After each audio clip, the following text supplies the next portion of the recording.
안녕하세요. 축지목입니다. 맨유 3연승. 또 여기서 멈출 수 없죠. 소고기 먹어야겠죠. 오마카세 먹어야겠죠. 랍스터 먹어야겠죠. 달려가야겠죠. 맨유가 3연승 하면서 2연승 때와 다르게 또 보이는 것들도 있고 또 좋았던 부분들이 계속해서 보이는 것들이 있습니다. 그래서 그런 것들을 한번 귀로 편하게 들으실 수 있게 한번 제가 또 만들어 봤습니다. 일단 이런 느낌 진짜 오랜만이에요. 그러니까 이게 저 말고도 이제 국내 유튜브라든지 해외 유튜브에서 다 이렇게 얘기를 하는 이유가 있는 것 같아요. 진짜 일단 이기는 것도 이기는 건데 너무 재밌게 이긴다고 해야 되나? 그리고 맨유가 박지성 형님 때부터 누적해온 그런 팬덤, 그리고 뭐 전 세계적으로 명성이 엄청 있었던 팀이라서 그런지 모르겠는데 확실히 이렇게 조금만 잘해도 이 집중도, 영향력, 파급력 이게 그냥 다른 팀에 비해서 넘사입니다. 넘사. 그래서 어떤 것들이 있는지 한번 알아보도록 하겠습니다. 저는 일단 달로 활용법 좀 언급을 드리고 싶어요. 이게 달로 활용법이 저는 개인적으로 상당히 인상적으로 느꼈습니다. 그 달로가 높이 조절을 하면서 이 맨유가 빌드업할 때도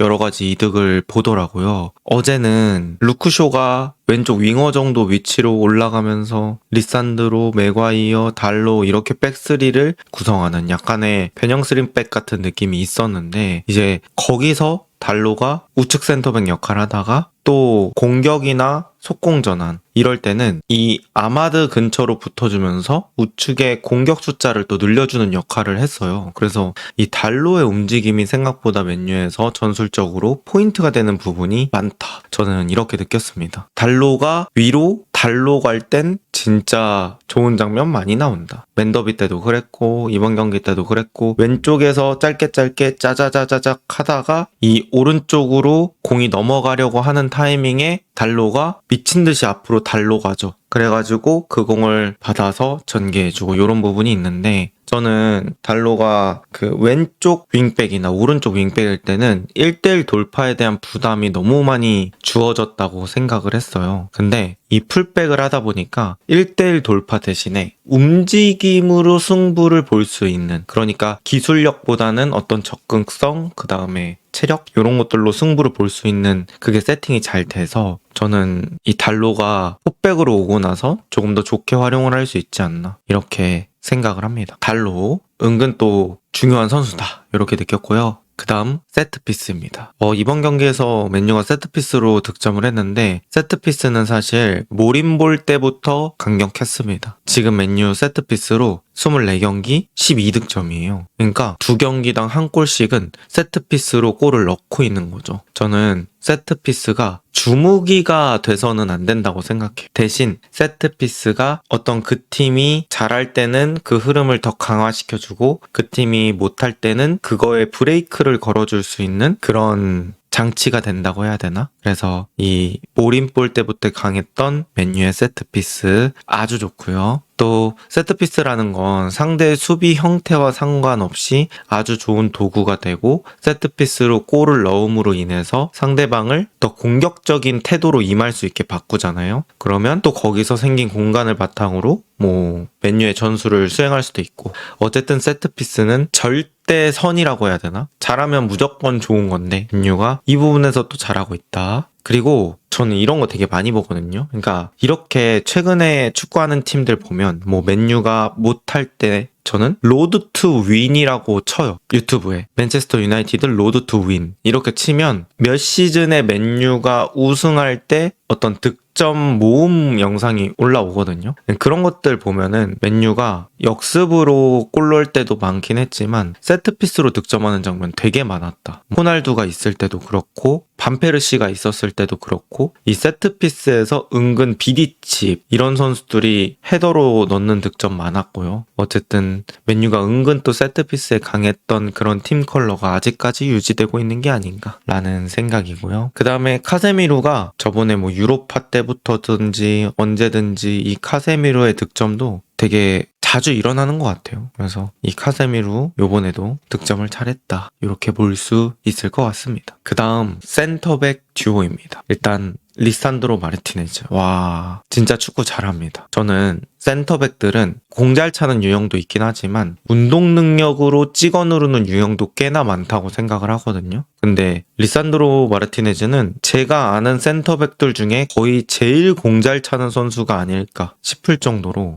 리산드로 마르티네즈가 진짜 그 패스 능력, 볼 플레잉 능력 이런 것들이 엄청나다. 그리고 뭔가 리산마, 맥과이어 서로의 장단점을 좀 보완해 줄 수 있다고 해야 되나? 그런 부분들이 있는 것 같아요. 리산드로 마르티네즈가 키가 작잖아요. 그러니까 신체적인 단점이 있는데 어쨌든 키가 작으면 뭐 아무리 위치를 잘 잡고 아무리 점프가 높더라도 사실 공중볼 경합 쉽지 않거든요. 근데 리산드로 마르티네즈가 하지 못하는 그런 공중볼 싸움들을 맥과이어가 또 대신해주는 그런 느낌이 있고, 리산드로가 사실 커버 범위가 되게 좋더라고요. 다른 선수들이 나간 자리를 되게 잘 커팅해주는 그런 게 있어가지고 공중볼은 맥과이어가, 커버 범위는 리산드로가 이렇게 좀 잘 채워주는 것 같습니다. 그 다음에 둘은 위치 선정은 둘 다 좋은 것 같아요. 맥과이어, 리산드로 둘 다 컵백 위치에 잘 가 있고 크로스 어디 올라오는지를 잘 집중하고 그런 게 있어가지고 기본적으로 그 두 명의 위치 선정이 좋습니다. 그래서 둘의 시너지가 저는 되게 좋다고 느껴지고요. 리산드로 빌드업, 롱패스 이게 진짜 고퀄리티. 특히 리산드로가 이번에 풀럼전에서 리산드로 볼터치 영상이 있을지 모르겠는데 저는 이게 경기를 다시 보다 보니까 어떤 플레이의 기점에 리산드로가 정말 많이 개입하더라고요. 그래서 이 리산드로의 빌드업과 롱패스 이런 부분들을 또다시 체감할 수 있었다. 저는 이렇게 말씀을 드리고 싶고요. 약간 뭐라 해야 되지? 공격수들도 그렇잖아요. 빅앤스몰 느낌으로 한 명이 포스트 플레이하고 그러면 그 사람이 만들어준 공간으로 누가 침투하고 뭐 이런 것처럼 이 센터백들도 서로의 단점을 채워줄수록 좋거든요. 근데 서로가 서로 단점 채워주고 게다가 왼발과 오른발 그 왁구가 맞잖아요. 그래서 그런 것까지 딱 따졌을 때는 맨유가 되게 밸런스를 잘 챙기는 조합, 베스트 라인업 이런 것들을 가지고 있다. 이렇게 볼 수 있을 것 같습니다.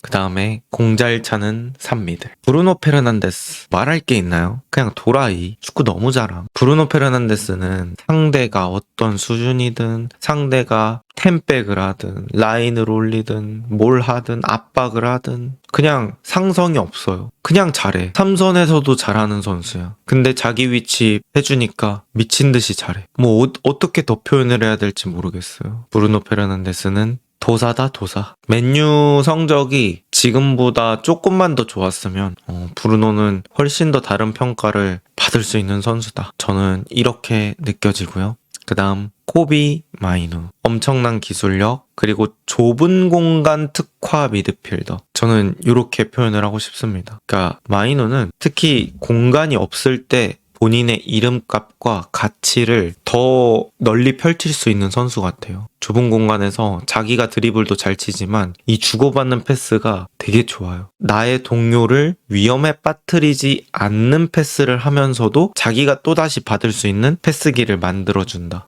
그래서 맨유가 사실 이번 리그 경기에서도 보면은 3경기 내내 이 좁은 공간에서 짧은 패스로 풀어 나와가지고 이제 더 넓은 공간으로 가는 그런 플레이들이 되게 많았잖아요. 거기서 이 마이노라는 선수가 가져오는 그런 이점? 이게 되게 많았던 것 같고 제가 느꼈을 때는 아마 마이노 빠지면 역체감이 좀 심할 것 같아요. 이런 느낌 안 날 것 같고 연결고리 역할을 계속해서 잘해주고 있다. 그러니까 시티에 베실바 있잖아요. 베실바가 그 곳곳에서 연결고리 역할을 해주거든요. 근데 마이노도 약간 그런 느낌이에요. 왼쪽, 오른쪽 움직이면서 곳곳에 연결고리 역할, 센터백과 또 바로 앞라인과도 연결고리 역할을 해줘서 이 브루노가 내려와서 빌드업 해야 되는 그런 부담감을 줄여주는 역할까지 하다 보니까 마이노 정말 큰 도움 된다. 그 다음에 카세미루 두 글자 회춘. 그냥 회춘했습니다. 뭐 92년생 축구 선수 많지만 아직 잘하는 선수들도 있지만 요새 가장 핫한 92년생 축구 선수 카세미루 아닐까? 진짜 몸이 빨라졌어요. 몸이 빨라지고 일주일에 경기 한 번 하니까 본인 클래스가 그냥 나옵니다. 그리고 보면은 괜히 크카모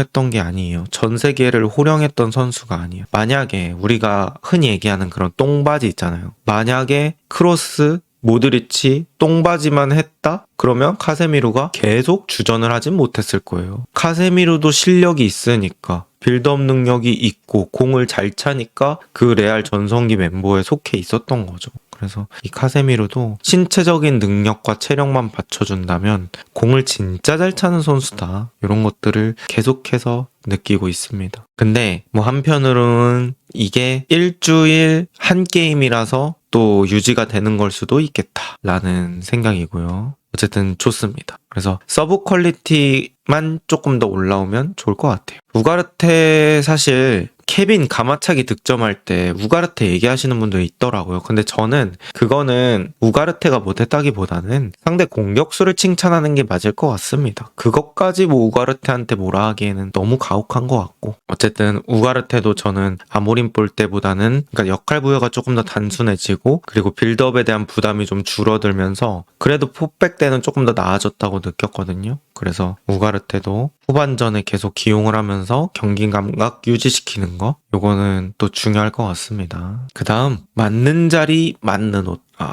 요거 얘기 안 할 수 없겠죠. 그냥 선수들이 가장 잘할 수 있는 위치에 계속 배치를 해주는 것 같아요. 캐릭 감독이. 감독은 전술을 짜기도 하지만 이 선수 활용이 저는 되게 큰 비중이라고 생각을 해요. 그리고 그냥 선수만 활용 잘해도 진짜 퍼포먼스 확 올라올 수 있거든요. 그 다음에 단기간에 어떤 팀의 성적을 끌어올리는 거, 이만한 게 없죠. 지금 처음부터 전술을 다 짠다 해도 그걸 입힐 수 있는 시간이 많지는 않고, 이런 임시 감독, 그러니까 프리시즌을 거치지 않는 동안에는 차라리 단점만 빠르게 보완하고 잘할 수 있는 위치에 배치해주는 게 가장 효율적인 방법이 아닐까라는 생각이 들고, 그런 것들을 캐릭이 진짜 잘하고 있다. 그래서 각자 선수들의 퍼포먼스만 제대로 뽑아주고 있는 그런 느낌인데도 불구하고 상당히 좋은 장면이 많이 나온다. 이렇게 말씀을 드리고 싶고요. 맨유의 선수들이 약간 이제야 맞는 옷을 입은 것 같다? 뭐 저는 그런 느낌이 듭니다. 그래서 이런 올바른 자리에 배치, 이런 부분들도 충분히 언급을 드리고 싶고요. 그 다음 캐릭의 카리스마입니다. 캐릭은 보면 인터뷰도 되게 깔끔하게 하죠. 약간 생긴 대로 한다고 해야 되나? 그냥 좀 약간 유럽의 미드필더 출신 감독들 있잖아요.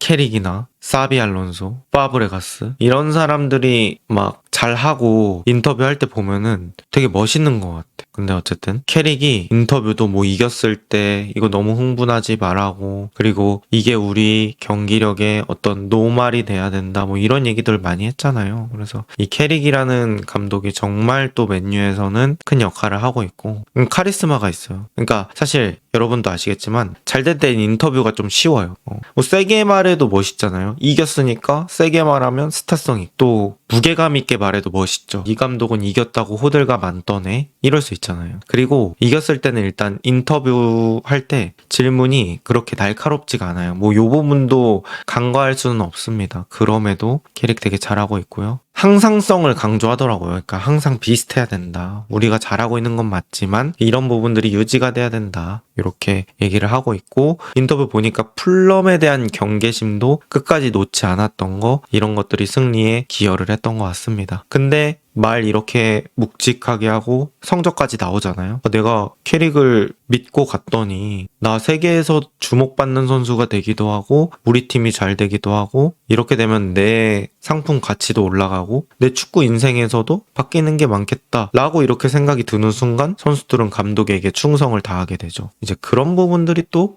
캐릭이 좋지 않나 라는 생각을 합니다. 그 다음 위닝 멘탈리티. 이거는 뭐 누가 만들어줄 수 있는 게 아니라고 저는 생각을 해요. 약간 뭐라 해야 되지? 축구의 50 이상이 아닐까? 이 위닝 멘탈리티라는 게. 그러니까 말 그대로 기세죠, 기세. 이 기세가 있는 팀은 보이지 않는 무언가, 그게 이 팀을 승리로 이끄는 그런 느낌들이 있는 것 같아요. 사실 이번 풀럼전은 저는 모린 볼 때 맨유였다면 2대2로 끝났을 가능성이 높았을 것 같아요.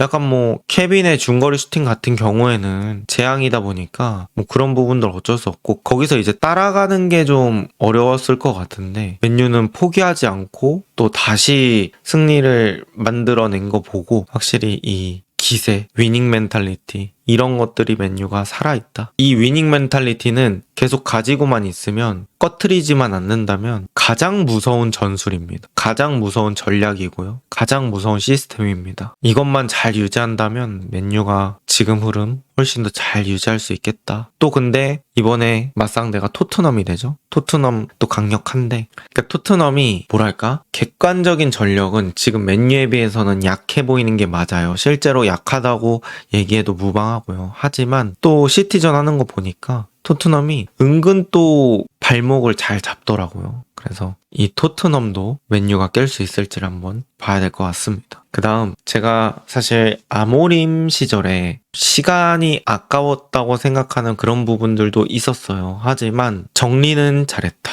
아모림이 무같이 잘라버린 그런 정리. 우리가 흔히 얘기하는 안산가래호 있죠. 뭐 사실 호일루는 나머지 선수들과 조금 결이 다르긴 하거든요. 어쨌든 간에 이 맨유의 공격수들, 이런 선수들을 각자 다른 팀으로 보내면서 정리를 잘 해놓은 게 저는 그래도 좋았다고 봅니다. 그리고 4천억 3톱 영입 완료. 이것도 엄청난 포인트죠. 사실 저 선수들을 정리하고 나서 제대로 보강이 안 됐다면 큰 의미가 없는 건데, 쿠냐, 그 다음에 은베모, 이 두 명 리그 베스트급 자원 데려왔고, 세슈코는 유럽에서 핫했던 공격수. 어쨌든 이 선수들 데려오면서 또 공격진 강력하게 만들었고, 저는 쿠냐가 골 넣었던 득점, 사실 쿠냐가 아니라 안산가래호였다면 득점 가능했을까? 이런 생각이 좀 들긴 합니다. 레시포드 정도는 제가 봤을 때는 득점했을 수도 있을 것 같은데, 나머지 선수들은 잘 모르겠어요. 그 다음, 지금 선수단 자체가 저는 에고가 엄청 세지 않은 것도 좋다고 느껴져요. 뭐 브루노 정도가 에고가 있다고 얘기할 수 있겠지만, 사실 브루노의 에고는 그 어떤 완벽주의 내지는 팀을 더 이기게 하고 싶은 에고라서 저는 긍정적인 면이 더 많은 에고라고 느껴지거든요. 만약에 브루노가 내 스탯 쌓기에만 치중을 해가지고 열려있을 때 패스 안 하고 나만 슈팅하고 뭐 이러면 당연히 잘못된 에고겠지만, 브루노는 되게 나보다 동료가 훨씬 더 좋은 위치에 있다? 그럼 무조건 줘요. 그러니까 게임을 이기게 하는 게 더 중요한 사람이 브루노라서, 네, 맨유에는 지금 에고가 엄청나게 강한 선수는 없어서 더 팀적으로 잘 돌아가는 것도 있는 것 같습니다. 근데 이제 경계 포인트 있죠. 사실 풀럼도 경기 보신 분들은 아시겠지만 아예 템백 수비하는 팀 아니었죠. 뭐 때로는 전방 압박 나가기도 하고, 그리고 이 내려앉은 수비 상황에서도 계속 하프라인까지 수비 라인을 땡기려는 그런 느낌이 있었어요. 그래서 라인이 아예 낮았던 건 아니다. 그래서 뒷공간을 맨유가 공략했던 그런 포인트들도 있었기 때문에 저는 이 포인트까지 보더라도 아직 내려앉은 팀에 대한 공략은 조금 더 생각을 해봐야 된다. 저는 뭐 썬더랜드 원정 같은 그런 게임이 진짜 약간 끈적끈적 하거든요. 그래서 맨유가 그런 경기에서도 이길 수 있는지 뭐 요렇게 봐야 될 것 같습니다. 그래서 뭐 그런 팀 깰 때는 역시나 세트피스를 계속해서 갈고 닦아야겠죠. 어쨌든 맨유가 이런 내려앉은 수비를 깰 수 있을지, 토트넘전에서도 어느 정도 체크가 가능할 것 같아요. 토트넘도 내려서 수비하는 상황들 많기 때문에 그런 부분들은 또 경계를 해야 되지 않나, 이렇게 말씀을 드리고 싶습니다. 맨유가 먹여주는 소고기, 맨유가 먹여주는 추성훈 스테이크, 맨유가 먹여주는 BBQ 황금 올리브, 맨유가 먹여주는 두쫑쿠 맛있게 한번 먹어봤고요. 여러분의 생각은 어떠신지 댓글로 남겨주시면 감사하겠습니다. 좋은 하루 보내세요.